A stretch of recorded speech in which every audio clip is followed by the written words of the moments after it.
सभी किसान भाइयों को मेरा नमस्कार। साथियों, आज हम बात करने वाले हैं पत्ता गोभी की खेती कैसे करें और अच्छा मुनाफा कैसे कमाएं। तो पत्ता गोभी की खेती करके हम अच्छा मुनाफा कमा सकते हैं। उसके लिए जो बेस्ट वैरायटी हैं, उन्नत किस्में हैं किसान भाइयों, इन किस्मों का आप चुनाव कर सकते हैं। जैसे नामधारी की NS 43 और सिंजेंटा की BC 76 और सेमनिस की बंडरबॉल, नामधारी की NS 183, इंडो अमेरिकन की इंडन राधा और माइको की माही रानी, हाईवेज की प्रतीक, इन किस्मों का चुनाव करके आप अच्छा उत्पादन ले सकते हैं किसान भाइयों। एक हमारे उन्नतशील किसान हैं गौरी शंकर कुशवाहा जी, महाराजपुर जिला छतरपुर के रहने वाले हैं। उन्होंने पत्ता गोभी के साथ मिर्च की खेती की हुई है। जो सब्जी के लिए, अचार के लिए मिर्च का उपयोग करते हैं, उसकी खेती की हुई है और वो इंटरक्रॉपिंग के रूप में पत्ता गोभी के साथ साथ मिर्च से भी अच्छा उत्पादन प्राप्त कर रहे हैं किसान भाइयों। तो इस प्रकार से आप भी कर सकते हैं। टाइमिंग की बात करें तो पत्ता गोभी की बुआई के लिए साथियों, बरसात में जुलाई से अगस्त, सर्दियों में अक्टूबर से नवंबर, गर्मियों में जनवरी फरवरी, ये बेस्ट टाइमिंग होती है पत्ता गोभी की बुआई के लिए। इस समय आपको सोइंग कर देनी चाहिए। खेत की तैयारी की बात करें किसान भाइयों, तो एक गहरी जुताई करने के बाद, साधारण 2 से 3 जुताइयाँ करने के बाद पाटा लगाकर खेत को समतल कर दें। उसके बाद बेड बनाकर खेती करें। जल निकास की उत्तम व्यवस्था होनी चाहिए जिस खेत का, जिस मिट्टी का हम चुनाव कर रहे हैं। जुताई करने के बाद किसान भाइयों, बेड तैयार करते समय हमें ध्यान देना चाहिए कि बेड की चौड़ाई 2.5 फीट और बेड से बेड की दूरी 2.5 फीट और बेड की ऊंचाई 1 फीट रखनी चाहिए बेड बनाते समय। और बेसल डोज के रूप में हमें कौन से उर्वरकों का उपयोग करना चाहिए, तो SSP 100 gram, MOP 30 kilogram, DAP 50 kilogram, Regent दानेदार 10 किलोग्राम, गोबर की खाद 2 ट्रॉली बेड विधि से दीजिए आप, ये बेसल डोज के रूप में। तो और यदि गोबर की खाद उपलब्ध है तो आप गोबर की खाद पर्याप्त मात्रा में मिला सकते हैं। पत्ता गोभी की नर्सरी साथियों 25 दिन लगभग जो समय है वो लेती है। तो नर्सरी तैयार करते समय इंसेक्ट की समस्या देखने को मिलती है हमें, और फंगस की समस्या देखने को मिलती है। तो नर्सरी की जो बीजों की बुआई है वो कोकोपिट और वर्मी कंपोस्ट मिलाकर अच्छी तरह से एक एक बीजों की बुआई करनी चाहिए, जिससे जो उसका जमाव है, अंकुरण है, वो अच्छा देखने को मिले किसान भाइयों। साथियों, नर्सरी अवस्था में जब हम देखते हैं कि कीड़ों की समस्या हो रही है, तो इमिडाक्लोपिड 17.8 SL इंसेक्टिसाइड का 1 ml 1 लीटर पानी में मिलाकर स्प्रे कर दें। और फंगस यदि लग रही है तो UPL की साफ फंजीसाइड 2 ग्राम 1 लीटर पानी की दर से स्प्रे कर दें। तो फंगस की जो समस्या है वो कंट्रोल हो जाएगी। जड़ों के अच्छे विकास के लिए हमें ह्यूमिक एसिड 50 ग्राम, NPK 19-19 50 ग्राम और 15 लीटर पानी में घोलकर स्प्रे कर देना चाहिए। इससे पौधे की जो जड़ों का विकास है वो अच्छा देखने को मिलेगा। साथियों, यदि फिर भी फंगस का प्रकोप ज़्यादा है और कंट्रोल नहीं हो रही है, तो हमें सिंजेंटा की रिडोमिल गोल्ड 50 ग्राम 15 लीटर पानी में घोलकर स्प्रे कर देना चाहिए, जिससे हम फंगस को कंट्रोल कर सकते हैं और अच्छा उत्पादन ले सकते हैं। और हमारी जो पौधरोपण करने से पूर्व खेत में सिंचाई कर देनी चाहिए। हम ड्रिप इरिगेशन 16 mm इनलाइन का उपयोग कर सकते हैं साथियों। और मल्चिंग पेपर 25 माइक्रोन की बेस्ट होती है यदि हम ड्रिप मल्चिंग से खेती कर रहे हैं तो।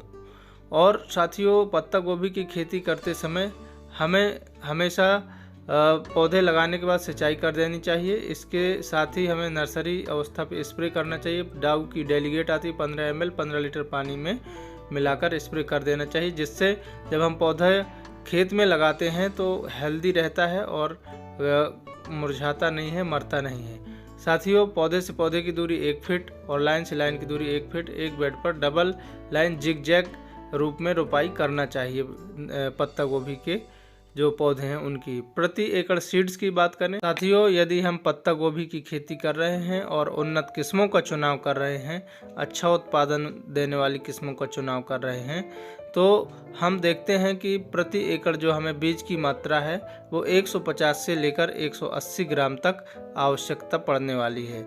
इतना बीज 1 एकड़ खेती के लिए पर्याप्त होता है साथियों। खरपतवार रोकथाम की बात करें तो पत्ता गोभी की फसल में किसान भाइयों हमें हाथों से निराई गुड़ाई कर देनी चाहिए और रासायनिकों का उपयोग नहीं करना चाहिए, क्योंकि हमारी मिट्टी और वातावरण प्रदूषित हो रहा है और मिट्टी की जो गुणवत्ता है वो भी खराब होती जा रही है। किसान भाइयों, हमें पावर बीडर की मदद से खरपतवारों का जो नियंत्रण है वो कर सकते हैं, क्योंकि हम रोपाई करते समय पर्याप्त दूरी पर रोपाई करते हैं, इसलिए हम पावर बीडर चलाकर खरपतवारों को नियंत्रित कर सकते हैं और उससे हमारी जो खेत की मिट्टी है वो भी भुरभुरी हो जाती है, जिसके कारण हमारी फसल अच्छी होती है। अब सिंचाइयों में की बात करें किसान भाइयों, तो पत्ता गोभी की फसल के लिए ड्रिप इरिगेशन से 2 से 3 दिनों के अंतराल पर चलाएं और फ्लड इरिगेशन से 8 से 10 दिनों के अंतराल पर सिंचाई कर देनी चाहिए।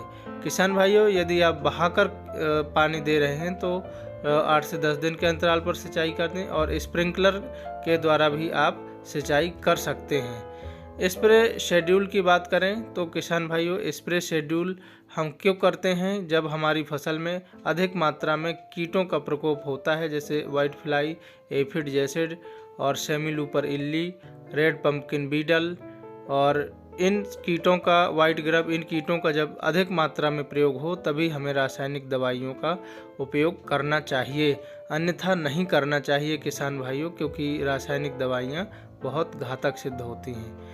स्प्रे शेड्यूल के बारे में हम बात करें तो किसान भाइयों, हमें जो पहला स्प्रे शेड्यूल है वो कब और कितनी मात्रा में उपयोग करना है और कौन से रासायनिक का उपयोग करना है, इसके बारे में हम आपको विस्तार से बताएंगे। तो यदि हम रासायनिक दवाइयों का इस्तेमाल कर रहे हैं तो वो भी हमें अधिक मात्रा में नहीं करना चाहिए, कम ही करना चाहिए, क्योंकि हमारा वातावरण और भूमि की जो गुणवत्ता है वो दिन प्रतिदिन कम होती जा रही है, घटती जा रही है साथियों। कीटों में सबसे ज़्यादा पत्ता गोभी की फसल में जो सेमीलूपर इल्ली है उसका प्रकोप देखने को मिलता है। सेमीलूपर इल्ली पत्तों के और अंदर घुस जाती है और हमें पता भी नहीं चलता है कि उसके अंदर इल्ली का प्रकोप है भी या नहीं है। इसलिए हमें कीटों का प्रबंधन अच्छी तरह से करना बहुत ज़रूरी है, क्योंकि कीटों का यदि प्रबंधन करेंगे तो हमारी जो फसल है वो भी अच्छी देखने को मिलेगी। फर्स्ट स्प्रे हमें 20 से 25वें दिन करना है। बायर की सोलेमन इंसेक्टिसाइड 10 ml और M45 फंजीसाइड 40 ग्राम, KR पोषक सुपर 25 ml लेना है। सेकेंड स्प्रे में 50 से 55वें दिन करते हैं और सिंजेंटा की इविक्सेंट 3 ग्राम, बायर की एंटाकोल 40 ग्राम 15 लीटर पानी में घोलकर जड़ों के पास से देना चाहिए। थर्ड स्प्रे 70 से 75वें दिन बाद हमें रोपाई के देना चाहिए किसान भाइयों। तो यदि हम इन स्प्रे शेड्यूल का उपयोग करेंगे तो हमारी जो इंसेक्ट की समस्या है वो नियंत्रित हो जाएगी, हमारा उत्पादन अच्छा प्राप्त होगा। स्प्रे शेड्यूल ये हो गए, यदि हमने पर्याप्त मात्रा में दवाइयों का स्प्रे किया है तो हमें उत्पादन अच्छा देखने को मिलेगा। अब पत्ता गोभी की खेती करते समय किसान भाइयों, हमें एक चीज़ और ध्यान रखना चाहिए कि यदि हमने ड्रिप्स के माध्यम से खेती की है तो जो खाद शेड्यूल है वो हमें लिक्विड फर्टिलाइज़र अपनाने पड़ेंगे, उपयोग करने पड़ेंगे, क्योंकि लिक्विड फर्टिलाइज़र हम वेंचुरी की मदद से दे सकते हैं। तो हम देखते हैं कि जो फर्स्ट हमारा खाद शेड्यूल है, फर्स्ट खाद में क्या देना, 20 से 25 दिनों के मध्य देना माइक्रोन्यूट्रिएंट्स खाद 5 किलोग्राम, यूरिया खाद 40 किलोग्राम, सागरिका दानेदार 10 किलोग्राम। सेकंड खाद 50 से 55 दिनों के मध्य देते हैं। इसमें कैल्शियम नाइट्रेट 15 किलोग्राम देते हैं, बोरोन 500 ग्राम मात्रा उपयोग करना चाहिए। साथियों, यदि हमने इन खादों का उपयोग किया है तो हमारी जो फसल है वो अच्छी होगी। लाइफ साइकिल की बात करें तो पत्ता गोभी की जो हमारी फसल है उसकी लाइफ साइकिल साथियों लगभग हम देखते हैं कि 75 से 90 दिन की इसकी लाइफ साइकिल होती है, मतलब 2.5 से 3 महीने की। प्रति एकड़ लागत की बात करें तो 20,000 से लेकर 30,000 रुपये प्रति एकड़ लागत आती है। बाजार भाव की बात करें साथियों तो 10 रुपये से लेकर 40 रुपये प्रति किलोग्राम बाजार भाव हमें देखने को मिलता है। 300 क्विंटल उत्पादन 1 एकड़ में हमारा पत्ता गोभी का होता है। तो इस प्रकार हम मुनाफे की बात करें तो हमें शुद्ध मुनाफा किसान भाइयों लगभग पत्ता गोभी की खेती करने से 2,50,000 से 3 लाख रुपए की मध्य प्राप्त होता है। तो साथियों, इस प्रकार हम पत्ता गोभी की खेती करके अच्छा मुनाफा कमा सकते हैं और अच्छा लाभ ले सकते हैं। इसी के साथ सभी किसान भाइयों को बहुत बहुत धन्यवाद।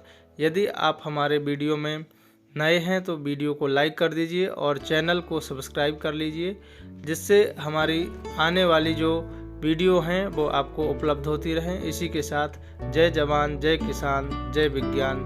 बहुत बहुत धन्यवाद।